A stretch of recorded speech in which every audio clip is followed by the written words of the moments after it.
Welcome to Takeaway, a weekly conversation with the ministry team here at Silverdale, where we talk about our takeaways, reflections on from the weekend message. And I'm so excited to be back with you, Ricky. I'm just glad to get started. I am too. This has been a challenge today. This has. People at home probably don't know what we go through, but all of them have been great so far. But we're on take 5. It's actually after Christmas. We've already opened up our presents. Oh, man. So Tony preached a message called... We don't talk about Christmas movies at all, or is that got you want to? No, we can talk about. You said Christmas you saw a movies. new Christmas movie. So Well, I didn't see a new Christmas movie. I saw another Christmas movie. You saw another Christmas movie. I saw Jingle All the Way. Oh, that's a good one. You think that's a good one? It's a good one. You know, It's not in my every year playlist, but I mean, it's a good one. So what would be some of those in your every year? Well, I mean, at our house, we watch Elf, Home Alone, and The Grinch all year long. All year long. So it's not even just a Christmas list. No, it's not Christmas. Those three are, we love Christmas. Mm-hmm. I mean, remember Christmas. Mm-hmm. Christmas. Scary. Not Christmas. Side over here. I like Christmas. Yeah, he likes Christmas. I do like Christmas. Yeah, I'm sorry. But Elf, Home Alone, and The Grinch all the time. I love Jingle All the Way. That's good. Which one was that? That's a good one. I really like that one. Which one was that again? That's the one with Arnold Schwarzenegger, where he's trying to find the toy for his kid. Which is the one where the guy, Danny DeVito, has got all the Christmas lights going on at his house. Danny DeVito has all the Christmas lights going on. Yeah, you don't know that one? I really like that one. I can't think of the name of it either. Okay. Somebody Google that and message us in the chat. So, since we're just delaying getting started, I do have another question for you. How many of these do you have? I have 5. You have 5? I have 5 Christmas sweaters. I have 2 Tennessee ones. And then I have one that I think is a women's one because it has shoulder pads in it. But I love to go to ugly Christmas parties. So if you're having one, church family, I'd love to come to it. Just insert yourself there, right? Chrissy. Wow. Man, Ricky. You are a disaster. Well, you said woman's clothing and it threw me off for a second. I am a disaster today. This has been a very hard start to this. Maybe we shouldn't do this. We're recording this after church on Sunday instead of Mondays when we normally do. Maybe we normally at this point I'm taking a nap. Yeah, me too. Or I've eaten by now. You haven't fed me yet. I haven't fed you yet. Well, let's press on. Maybe we'll actually talk about something important. So Tony's message this weekend was called Born to Destroy. He preached from John, not the Gospel of John, but the book of John, chapter 3, verses 5 through 9. And the whole point of this message was how Jesus came to destroy sin, to take away our sin problem and to destroy it. It was the gospel message, right? Yeah. All the way through. And so, he opened with this really cool illustration of Navy SEALs going in to take down Osama bin Laden. Right. And use that to illustrate that that's what Jesus did. He came into this world to take down sin. Mm-hmm. And that, I think we probably all remember or have that in our mind when Osama bin Laden was taken down. So, I mean, what a really cool illustration day from Pastor Tony to that. I mean, Jesus was coming to bring down sin and Satan, and it's very similar to what happened with Osama bin Laden. So that's cool. Yeah, before he could restore all things, he had to destroy some things. Yeah. Right, that's what we talk about here at church all the time, the gospel message, how Jesus came to deal with our sin problem. Mm-hmm. That's right at the heart of why Jesus came. And he used an illustration about the Florida Gators along the way. Yeah. Does that tie into? Yeah, it really ties in. If you're listening to this and not watching this, Ricky is wearing. I didn't realize it was amazing. Ugly Sweatshirt Day. Ricky is wearing an amazing, beautiful Christmas. I mean, is there anything better than Tennessee Falls Christmas? I mean, there's reindeer, there's power tees, there's the checkerboard end zone. I think this is just evidence that God is still working in your life. Yeah. That him destroying sin certainly is a once and for all thing, but then there's this whole process of redemption. And yes, and hopefully the Vols are headed that way one day. Hopefully the Vols are headed that We've had a rough, how many years this is now, we've had a rough go at things. So, but maybe one day. But no, since Pastor Tony brought up the Gators, I just thought this would balance it out.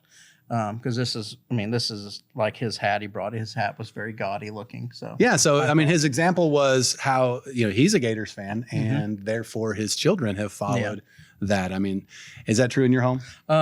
They wear Tennessee stuff, but they haven't full on become the big orange supporters like I am. They're not there yet? A lot of times my daughter will tell me to stop yelling and to quiet down during games. Oh, that's funny. Yeah. That's really funny. But they all love Christmas like I do. So okay. So that's why we watch all these Christmas movies all the time. So yeah, I feel like you're pushing away from the whole Tennessee Vols. You're changing on me. You're changing subjects on me. Yeah, it's are you just trying to get away? Well, Tennessee was supposed to play yesterday against one of their arch nemesis, Memphis, and it was canceled. And so when bad things happen, Beth a lot of times will tell me not to talk about it the next day at church. Like if Tennessee football has a bad game where I think the refs kind of played a part in it, she'll ask me to not talk about it today. So I'm not talking about the Tennessee-Memphis debacle yesterday. So I'm trying to move on from my own sanctification process. Well, we can press on from that. We can definitely press on from that. He talked about how we would never say that we're on Satan's side. It was in the whole point about having to determine whose side we're going to be on. And we would never just come out and say, you know what, I'm on Satan's side. The guy who started the Church of Satan. We would never just come straight out and say, that's my church. That's what I'm doing. Right. But sometimes our lifestyle, maybe we reflect something a little bit different. And that point, as Tony was talking about that, as he was preaching through that, was convicting to me. Yeah, definitely. Because there are definitely things in my life that I wish weren't there. Yeah, I wish weren't there. There's so many times, I'm like, man, I wish I was further along in this area, or man, I wish I didn't struggle with that anymore. But I thought today's message was really good to encourage us when we feel that way. Yeah, that's exactly right. That we can be declared righteous by Jesus, even though we're still dealing with some sin areas in our life, because our lifestyle, our desire in life is to pursue righteousness, right? That's our goal. That's what is most characteristic of us. John 3:7, Tony quoted this in the message, let no one deceive you. Whoever practices righteousness is righteous as he is righteous. And so the fact that I'm even able to practice righteousness at any level is because of the work of Jesus in me. Yeah. And I love the word practice there. You and Kevin talked about this really well in the pre-service podcast, that it's not that, if we sin, we're on Satan's team. We're all going to sin. Yeah. We're all going to mess up. But are we practicing righteousness? Are we practicing lawlessness? And so you did a great job with that in the podcast. Thanks. But then also when Pastor Tony came off the stage today and talked about being in that sinful moment, are you going to stay in that? Are you going to get up? You're going to get in the fight. Yeah. And get back on Team Jesus. Absolutely. Absolutely. I'm so grateful that my salvation is not dependent on my good behavior. Oh, man. That it's not contingent. I think maybe the contingent is a better word, that if I'm good, then I'm in good relationship and a good standing with Jesus. And if I'm not, then I must be lost, or I've lost something that I couldn't hold on to. No, it's when I am born again, I am 100% born again. And you, whenever you accept Jesus as your Savior, you are 100% saved in who you are.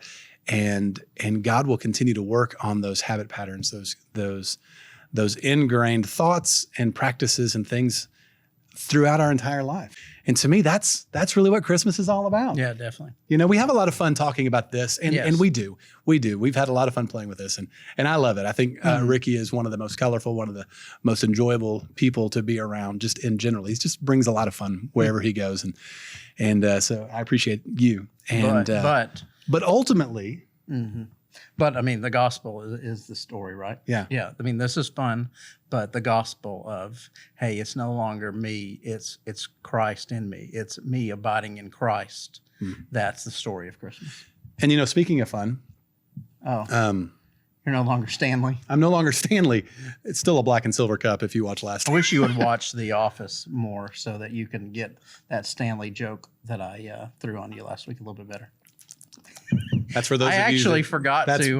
That's why I did that just then, just for all of you, all the viewers at home, enjoyed watching Ricky drink out of his cup. I actually forgot to fill mine up this time. So how sad is that? The junk of 1985 is the only thing that's left. Whose side of the table is sad now? Yeah, it's. I guess it's mine. It's sad.